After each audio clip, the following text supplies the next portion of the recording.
The moment when the world still didn't know. The gym smelled of old sweat and worn leather. The walls of Los Angeles shook with the impact of punches on punching bags, the constant rhythm of feet dancing on the mat, the murmur of voices in Cantonese, English and Spanish mixing into one language, that of fighting. There, among those men with defined muscles and tired looks, Bruce Lee was just another face. Another kung fu fighter trying to prove something in a country that still didn't understand what he carried in his fists. The crowds watching him in the makeshift rings or demonstrating on the streets of Chinatown didn't see beyond the surface. To them, he was the Chinese boy with the easy smile, quick with his hands, but still one of many. Some called him arrogant for challenging older masters. Others laughed when he spoke of unlimited martial art, as if fighting was just brute force, not philosophy.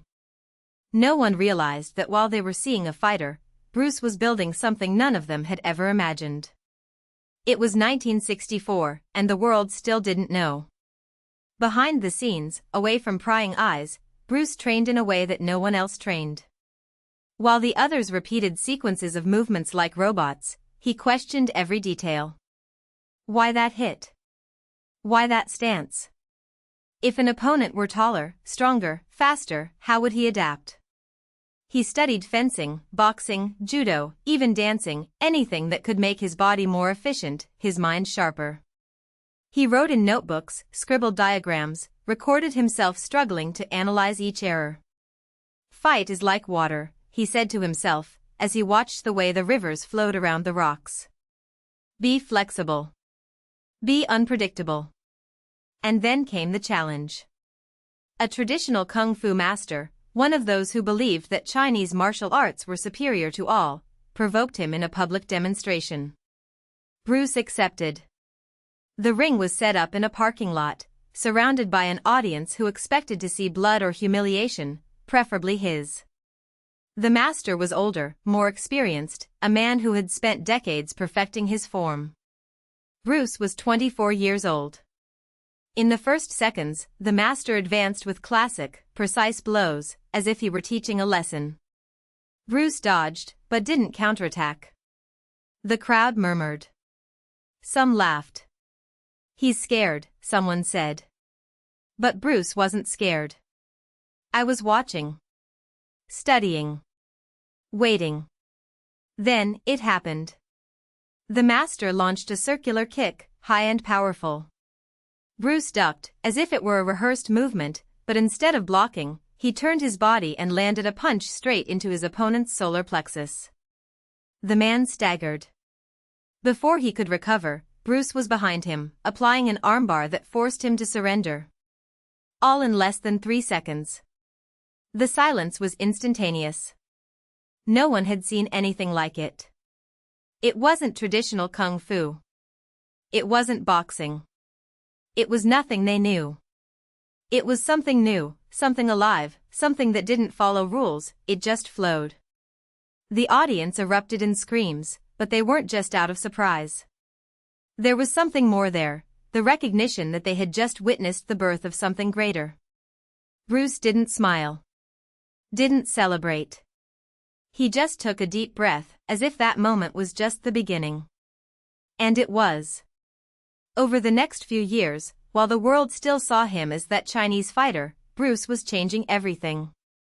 He developed Jeet Kune Do, not a style, but a fighting philosophy that adapted to the fighter, not the other way around. He recorded tapes, wrote books, taught students as if he were planting seeds for the future. When Hollywood called him to play Kato in The Green Hornet, he saw an opportunity. I didn't want to be just a supporting character. I wanted to show the world that martial arts were not just beautiful choreography, but an expression of freedom. And then came The Chinese Dragon. The film broke barriers. It wasn't a kung fu movie anymore. It was cinema. It was art. It was Bruce Lee at his core, fast, lethal, but also deep.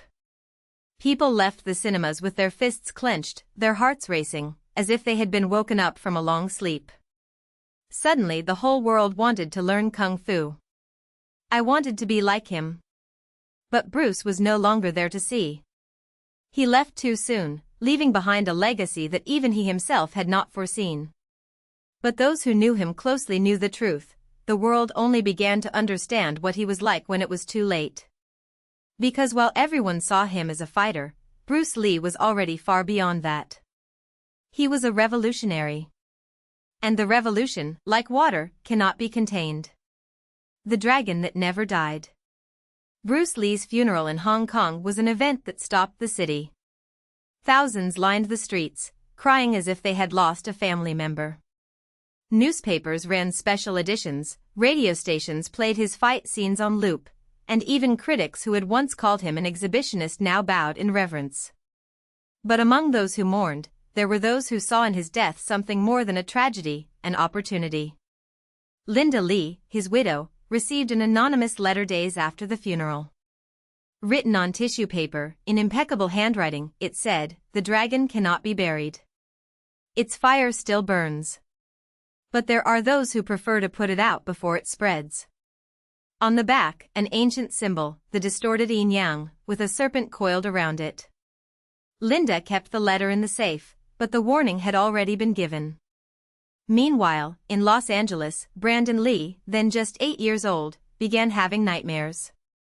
He dreamed of a man with golden eyes who called him from inside a broken mirror. "You are the next flame," the voice whispered. "But they will come after you." Brandon woke up screaming, and Linda, exhausted, sought help. An old Wing Chun master, disciple of Ip Man, was called. Upon seeing the boy, the master turned pale. "He has his father's chi," he murmured. "And that makes you a target." Years passed. The world slowly forgot Bruce Lee's impact. Kung fu films became clichés, crowded dojos emptied, and his name was reduced to a pop icon, emblazoned on t-shirts and posters. But in the shadows, a silent war continued. In 1993, Brandon Lee, now a young actor, was cast to play the Crow. During filming, a real bullet was accidentally, or not, put into the revolver that was supposed to contain blank ammunition. Brandon's death echoed his father's in a chilling way. Linda, devastated, received another letter. This time, there were no symbols, just a phrase, "The dragon's blood cannot be spilled twice." The truth came out decades later, when an investigative journalist, obsessed with the Lee's deaths, discovered a secret society called the Serpent Keepers. Founded in the 17th century by martial arts masters who believed that kung fu should be preserved only for an elite, the organization saw Bruce Lee as a threat. He had democratized knowledge, taught Westerners, broken traditions. And, worse, he had discovered something that the Guardians wanted to keep secret. In his diaries, found by Linda after his death, Bruce wrote about a lost manuscript, The Way of the Inner Dragon, which supposedly contained techniques capable of transcending the physical body. "It's not about fighting," he had noted. "It's about becoming the fight itself." The Serpent Guardians had tried to buy him, threaten him, and when they failed, eliminated him. But the manuscript was never found. Until, in 2023, an archaeological excavation in Shaolin unearthed a jade box buried beneath the ruins of an ancient temple. Inside was a scroll with the same symbols as Linda's first letter. And, next to him, a bronze mask identical to the one Bruce wore in the Chinese dragon. The world was not ready for what came next. The mask was stolen before it could be studied. The Serpent Guardians, now a global network of powerful businessmen, politicians and martial arts masters, have sprung into action.